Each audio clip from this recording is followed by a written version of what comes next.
Memleket isterim, gök mavi, dal yeşil, tarla sarı olsun, kuşların, çiçeklerin diyarı olsun.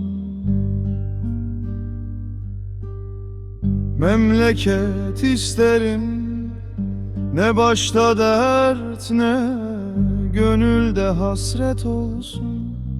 Kardeş kavgasına bir nihayet olsun.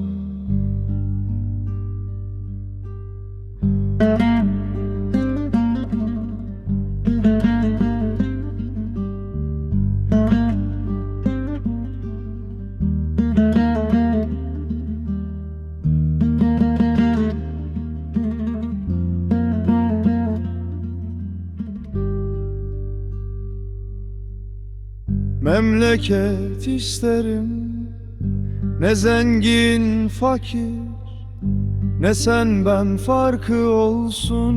Kış günü herkesin evi barkı olsun.